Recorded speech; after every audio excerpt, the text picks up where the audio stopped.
Hi, my name's Penny, and as usual, I'm here to talk about some bookish things. Specifically, today, I figured since it was Valentine's Day, I would talk about some of the romances that I have enjoyed in books. Now, I often say that I don't particularly like romance, but it's not entirely true. There are romances I like. I'm just quite picky. So then I started going through all the books I've read, looking for romances that I had enjoyed, and what I realized is that I actually really enjoy the enemies to lovers or hate to love trope. It was a bit of a surprise because there have been some really hyped books lately with that trope that I really hated, but it turns out that it's not the trope I don't enjoy, it was the implementation. So let me take you through some of the books where I did enjoy the romance, and I think you'll see what I mean. And I am going to talk through these in terms of smallest book to biggest book because my pile here, that's how they're ordered. And I'm too lazy to shuffle things around. There are also a couple that I don't own, so I'll talk about those at the end. But firstly, probably not a surprise that these are on here, we have the Kate Daniels book. So I picked out the last book in the series and the first book in the series. You can kind of tell that the quality changes quite a lot throughout the series. It is a 10-book series, but in the beginning, Kate Daniels meets up with Curran the Lion, where he's a shapeshifter, but he's also a lion when he shapeshifts, and he is the head of all the shapeshifters. Now, when Kate Daniels first meets him, the first thing she says to him is, "Here, kitty, kitty, kitty." So their relationship doesn't start out on the best of terms. They're often frustrated with each other. There's a lot of conflict between them, but then they end up having to work together, and over time they realize that their values do align, that they are trying to achieve a lot of the same things. And while their relationship starts out as a fairly unhealthy relationship, they do throughout the series kind of identify those issues and work on them until eventually in the last book they have a really solid relationship. And I just really liked seeing that journey, two people really getting to know each other and realizing that there actually is a connection between the two of them. And I guess you could argue for a lot of these that telling you the end game of the relationship is spoilers, but seriously, there's a lion and her on the front of every single book in this series, so kinda gives you a clue. Next, we have the Raven Cycle. Now, I will avoid telling you what relationship I'm talking about because it is spoilers, but if you've read the book, you'll know what I'm talking about. There are two characters, and when they first meet, one of them doesn't make a very good impression on the other one, but then, due to circumstances, they end up working together and they become friends, and then eventually, even though it's kind of a forbidden romance, they start kind of testing the waters and realizing that they do enjoy each other's company, that maybe they do want something more, and that they are willing to work through the problems that that relationship would cause them. Is that vague enough not to give spoilers? I'm not sure.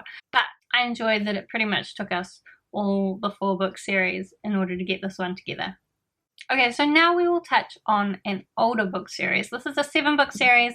I've just got the bind up of the first 2 books here, but this is the Tiger and Dell series by Jennifer Roberson. And now this book, we have Tiger, and he is a chauvinistic jerk. He's basically this amazing sword dancer. He did earn his way out of slavery, so he's not a completely awful person, but he doesn't really view women as people. He just wants to sleep with a lot of them. He's a jerk. But then Dell, or Delilah, comes along, and she is also a really great sword dancer, but she's a woman, and she's looking for someone who knows the desert to help her find her brother who was kidnapped.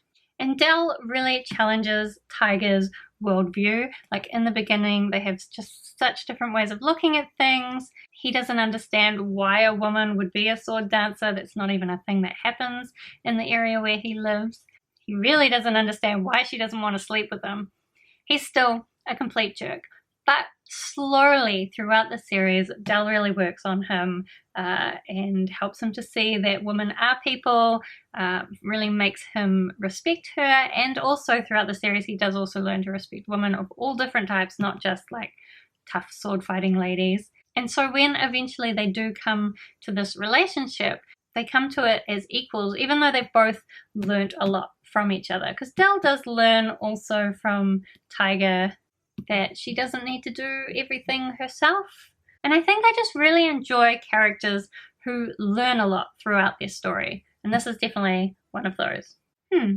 Sorry if I've moved. I feel like my battery died and I changed it and now nothing is the same.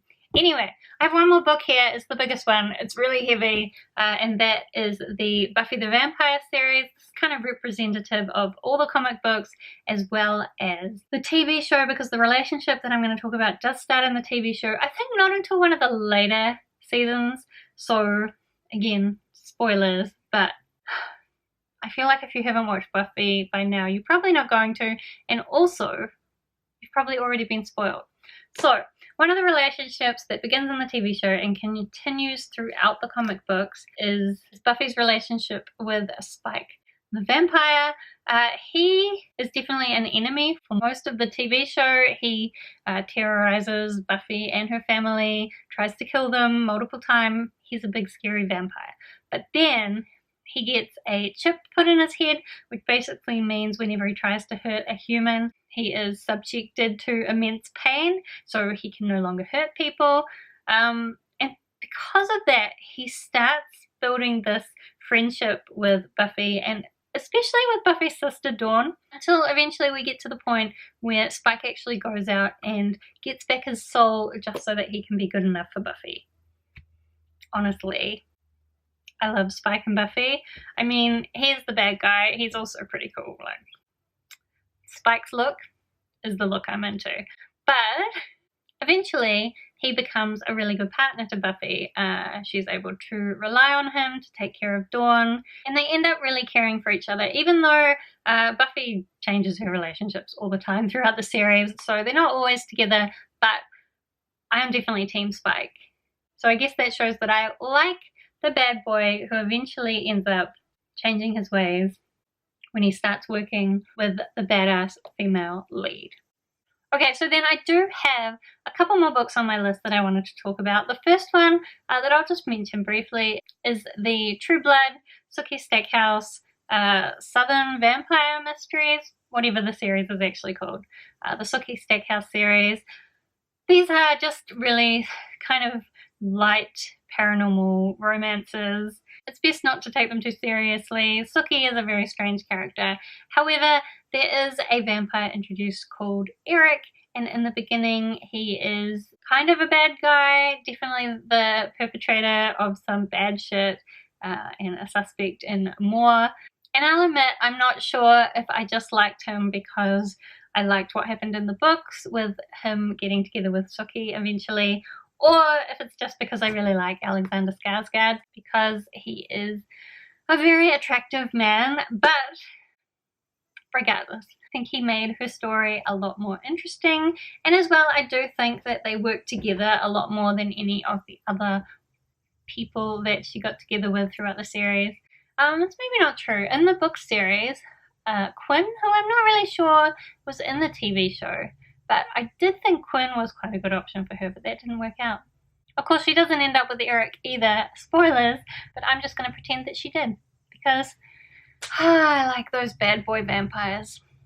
And the last book that I want to talk about is Daughter of the Forest by Juliette Marillier, who is a New Zealand author, so bonus. This is a fantasy book where we follow this girl who, unfortunately, her father marries this evil witch who turns all her brothers into swans, and she is not allowed to talk for 7 years, I think, and she has to do some other stuff that I've forgotten in order to get her brothers turned back from swans into humans. While this is all going on, she gets kidnapped by the enemies of their land, and she's forced to marry this lord. He does it because he's trying to make a connection between their two lands. She can't even speak during this whole time when they're making this relationship work, because otherwise her brothers will be stuck as swans forever. But still, they start out definitely as enemies. He's kidnapped her. However, while she's staying with him, she sees that he actually can be a very kind man, and he sees a lot of the really good stuff that she does, and they start to support each other. And I think it's just done so well because they can't even communicate properly because she can't even speak to him. But the relationship so believable. It made me cry so much and so many times, this book.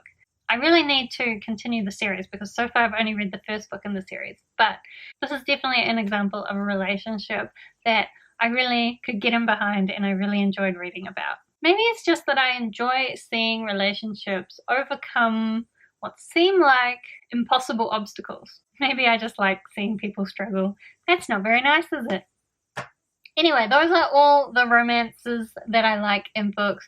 Actually, there's some more, but those are the ones that I thought fit this theme and that I wanted to talk about today. So I'd love you to tell me if you've read any of these books and what you thought about the romances in them. And I'd also love you to recommend me some more books with similar romances in them that you think I might enjoy. Otherwise, thank you so much for watching. I hope that you're having a really wonderful day, and I will see you next time.